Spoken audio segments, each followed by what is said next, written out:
ሰላም እንዴት ናችሁ? አብሮድ ስቴሽኖች ነን። በዛሬው ቪዲዮአችን የምናየው ቪዛ የምናገኝበት መንገዶች እና ሊያስከለክሉን የሚችሉ ምክንያቶች እናያለን ማለት ነው። በመጀመሪያ የምንጠይቀው ቪዛ አይነት ወይም ደግሞ የምናመለክትበት አይነት ማወቅ ይሆናል።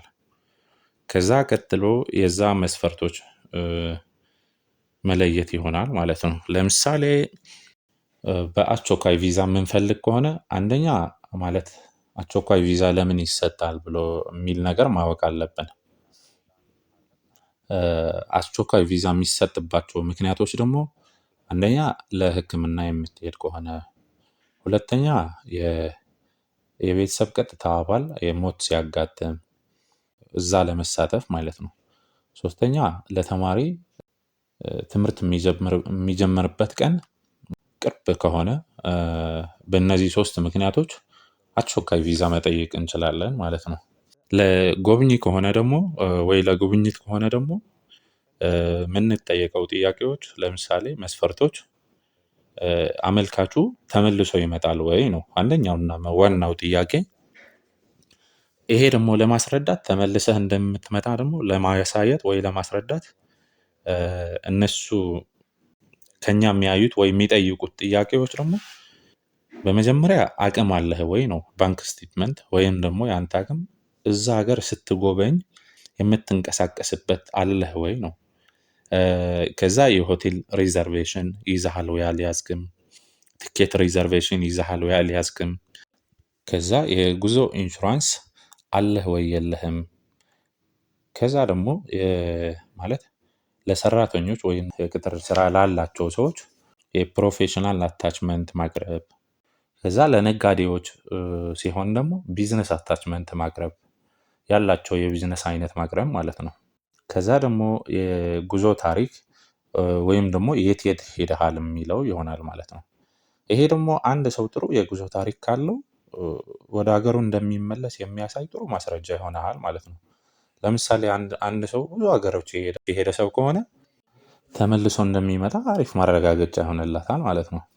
ከዛ ቀጥሎ ደግሞ ለትምህርት ወይም ደግሞ ለተማሪ ሲሆን አንደኛ የትምህርት ደረጃውን ሲሆን አመልካቹ ሃይ ስኩል ወይም ደግሞ ዩኒቨርሲቲ ጨርሰዋል ወይ ማለት ነው። እንደሚሄድበት የትምህርት አይነት እዚህ ሀገር ቤት ውስጥ የሚያስፈልገው የትምህርት ደረጃውን ጨርሰዋል የሚል ማለት ነው። ሁለተኛ የምትሄድበት ሀገር ዩኒቨርሲቲ ተቀብሎሃል ወይ አልተቀበለህም የሚል ነው። ከዛ ዩኒቨርሲቲ ምን ያክል ክፍያ አለው፣ ያን ክፍያ ደግሞ የሚከፍልልህ ወይም ደግሞ እሱን የሚሸፍንልህ ስፖንሰር ወይም ደግሞ ዘመድ አለህ ወይ የሚል ይሆናል ማለት ነው።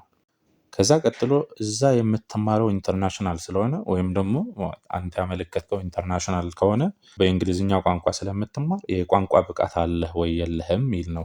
ስለዚህ በአጠቃላይ የምናየው ቪዛ ፎርም ስንሞላ ሙሉ በሙሉ በጥንቃቄና በትክክል የተሞሉ መሆን አለባቸው። ከዛ ደግሞ ኢንተርቪው ስናደርግ የምንሰጠው መልሶች ተመሳሳይ ወይም ደግሞ ከፎርሙ ጋር የማይጋጭ መሆን አለባቸው። ስለዚህ እነዚህ በትክክል እንትን ከተደረጉ ሊያሰጡን ከሚችሉ ናቸው።